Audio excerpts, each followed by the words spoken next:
සුබ දවසක් වේවා ඔබ සැමටම. සාර්ථක ජීවිතයක් ගමන් කිරීම සඳහා දෙවියන් වහන්සේගේ වචනයෙන් ඔබ සැමට ආශිර්වාද කරන්නෙමු. අපි දකිනා ජීවිතේ අපිට අධෛර්යයට පත්වෙන කලකිරෙන අවස්ථා ජීවිතේ පැමිණෙනවා. සියලු මනුෂ්‍යයට පොදු දෙයක් අධෛර්ය, කලකිරීම, ජීවිතේ පාවීම, එවැනි අත්දැකීම් පැමිණීම. ජීවිතය කියලා කියන්නේ හැමදාම සාර්ථකයි කියන අත්දැකීම් වගේම අසාර්ථක අත්දැකීම් වලට අපි මුහුණ දෙනවා. නමුත් දෙවියන් වහන්සේගේ වචනයෙන් අපිට ජයග්‍රාහී ගමනක් ගමන් කිරීම සඳහා අවශ්‍ය උපදෙස් උන්වහන්සේගේ වචනේ ලියලා තියෙනවා. අපි දේ වචනේ අපි බැලුවොත් සාමුවෙල්ගේ පොතේ 1 සාමුවෙල් 30 වෙනි පරිච්ඡේදයේ 6 වෙනි පදේ කියනවා එක ස්ථානයක නමුත් දාවිත් තමාගේ දිව්‍ය ස්වාමින් වහන්සේ තුල ශක්තිය උපදවා ගත්තේය.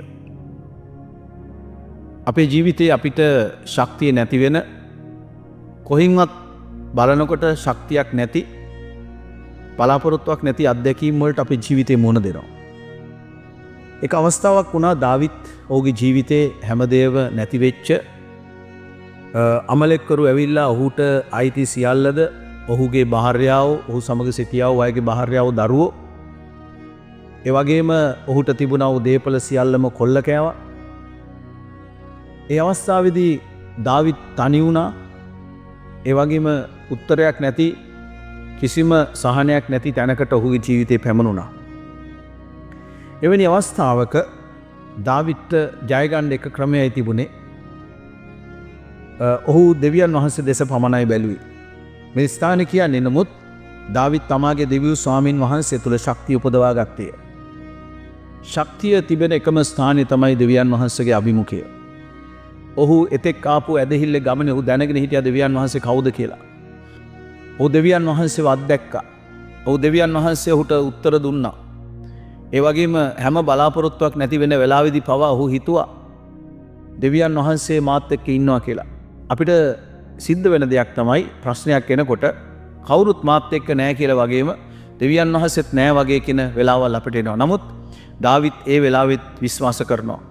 මොකද දාවිත් ඒ වෙනකොට බොහෝ දෙනා දාවිත්ට විරුද්ධව දාවිත් එක්ක හිටපු අය පවා ඔහුට විරුද්ධව සිටියා. ඔහුට විරුද්ධව ගල් අතට අරගත්තා. ඔහුට ගල් ගසන්ට ඔහු උත්සාහ කළා.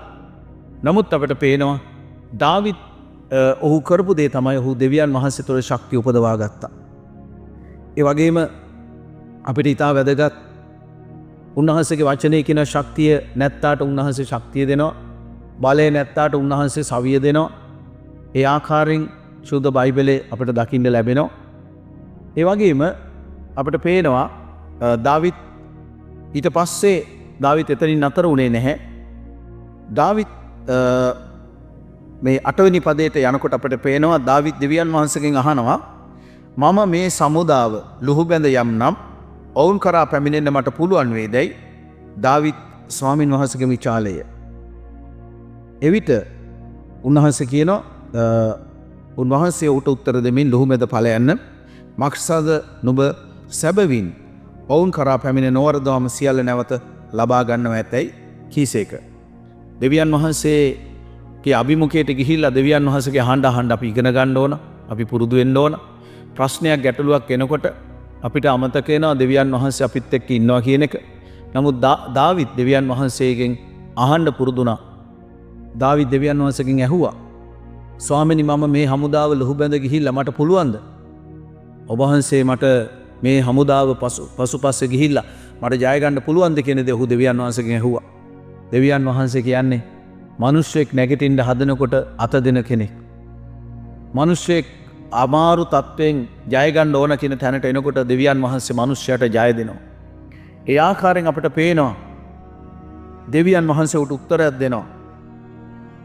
සැබවින් ඔවුන් කරා පැමිණ නුඹ නොවරදවාම නැවත සියල්ල නැවත ලබා ගන්නවා ඇත කියලා දෙවියන් වහන්සේ පොරොන්දුවක් දෙනවා. ප්‍රේමාන්ත සහෝදර සහෝදරිනි අපිට පුළුවන් අපේ ජීවිතේ බලාපොරොත්තු නැති වෙන වෙලාවේ දෙවියන් වහන්සේගේ වචනේ අපිට තදින් උන්වහන්සේ කතා කරනකොට ඒ පොරොන්දු අල්ලගෙන අපි ස්වාමීන් වහන්සේ දිහා බලාගෙන ගමන් කරන්න ඕන. අපි යාඥා කරනකොට දෙවියන් වහන්සේගේ පොරොන්දු ඉදිරියෙන් තියලා යාඥා කරන්න ඕන. උන්වහන්සේගේ වචනයට උන්වහන්සේ විශ්වාසවන්තයි. සමහරට මිනිස්සෙක් වචනයකට විශ්වාසවන්ත නොවෙන්න පුළුවන්. නමුත් දෙවියන් වහන්සේ වචනයට විශ්වාසවන්තයි. අපිට පේනවා ඊට පස්සේ කුමක්ද වෙන්නේ කියලා. 19 වෙනි පදයේ දෙසට අපට අපි ගමන් කරනකොට අපිට පේනවා ලොකු කුඩා සියල්ලන්ගෙන්ද පුත්‍රයන්ගෙන්ද දූවරුන්ගෙන්ද කිසිවක්වත් කොල්ලයක්වත් ඔවුන් ගත්තා වූ කිසිවක් අඩු නැතුව දාවිද් සියල්ල නැවත ගෙනාවේය. අපිට පේනවා දාවිද්ගේ ජීවිතයට ආවා වූ අභියෝගයේදී ඌට ලැබුණා වූ පරාජිත අවස්ථාවේදී නැවත ජයග්‍රහණයට ගේන්න දාවිද් ධෛර්ය උපදවාගෙන දෙවියන් වහන්සේත් එක්ක නැගිට නිසා ඔහු නැවත සියල්ල නැවත ඔහුගේ ජීවිතය හිමි කරගත්තා.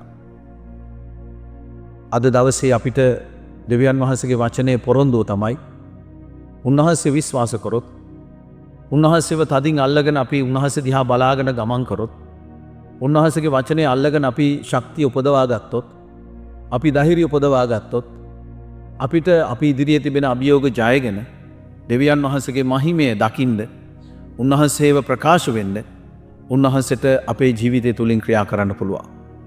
එම නිසා සහෝදර සහෝදරිනි අපි ජීවත් වෙන්නේ වැටුණා වූ ලෝකයක. අපි ජීවත් වෙන්නේ අධෛර්ය, කලකිරීම, ජීවිත එපා වීම, අසාර්ථකත්වය මේ වගේ බොහෝ පීඩා, කරදර, ප්‍රශ්න පැමිණෙනා වූ ලෝකයක අපි ජීවත් වෙන්නේ. මිනිසෙක් ජීවත් වෙන්න යනකොට සතුටින් ජීවත් වෙන්න යනකොට ඒ සතුට ප්‍රීතිය නැති වෙන බොහෝ දේවල් ජීවිතේට පැමිණෙනවා. නමුත් ඒ හැම වෙලාවකදීම අපි දෙවියන් වහන්සේගේ මුහුණ සොයන්න ඕන. දෙවියන් වහන්සේගේ හදවතට සමීප වෙන්න ඕන. අපි තනි වෙන වෙලාවේ දෙවියන් වහන්සේගේ වචනේ පොරොන්දු තිබෙනවා. උන්වහන්සේ කිව්වා මම ලෝකාන්තිමේ දක්වා නුඹලා සමග සිටිමි කියලා. මම කිසි කලෙකත් නුඹව අතහරින්නේ නැහැ කියලා උන්වහන්සේ පොරොන්දුනා. උන්වහන්සේ අපිත් එක්ක ඉන්න පොරොන්දුනා වගේම අපි වාත්නාරින්න පොරොන්දුනා. සහෝදර සහෝදරිනි ඔබට ජීවිතේ ජය ගන්න ධෛර්ය ශක්තිය ස්වාමීන් වහන්සේ උන්වහන්සේ යේසුස් වහන්සේ කරුණ කොටගෙන ශුද්ධාත්මයන් වහන්සේ කරුණ කොටගෙන අපට උන්වහන්සේ උපකාර කරන්න යනවා. ඒ නිසා ඔබේ ඇදහිල්ල තදින් අල්ලගෙන ඔබ උන්වහන්සේ දෙසම බලන්න, උන්වහන්සේ තුල ශක්තිය උපදවා ගන්න, උන්වහන්සේ තුල ධෛර්යය උපදවා ගන්න අපි ඉගෙන ගත්තොත් දෙවියන් වහන්සේ අපිව බොහෝ ජයග්‍රහණයන් වෙතට අපිව ගෙන්න යනවා. ඒ නිසා ජීවිතේ සෝදිසි පරීක්ෂා පීඩා අපේ ජීවිතයට පැමිණෙනවා කියන එක උන්වහන්සේ කියලා තිනවා. උන්වහන්සේගේ වචනේ කරන ලෝකෙන් නුඹලාට පීඩා තිබේ. නමුත් ධෛර්යමත් වෙන්න මම ලෝකෙන් ජයගත්තා කියලා උන්වහන්සේ කියනවා. ඒ නිසා ඔබට මට ජය දෙන පිණිස ස්වාමින් වහන්සේ ඔබ සමග මා සමග ඉන්නවා. උන්වහන්සේගේ පොරොන්දු ඔබ සමග තියෙනවා. ඒ නිසා ප්‍රේමවන්ත සහෝදර සහෝදරිනි අපි හැම වෙලාවෙම දෙවියන් වහන්සේගේ අනුග්‍රහය ලබාගෙන උන්වහන්සේ තුල ශක්තිය උපදවාගෙන ජීවිතේ ජය ගන්නට අපි සෑම කෙනෙකුටම උන්වහන්සේ බලයත් ශක්තියත් ධෛර්යයත් ඔබ සෑමට දෙන සේක්වා. ස්වාමින් වහන්සේ මේ හැම වචනකින් ඔබේ ජීවිත සාර්ථකත්වයේ කරා ගමන් කරන්න ජයග්‍රාහී ගමනක් යන්න ඔබ සෑම දෙනාටම ස්වාමින් වහන්සේ මේ වචනෙන් ආශිර්වාද කරන සේක්වා. ඔබ සැමට ජේසු පිහිටයි.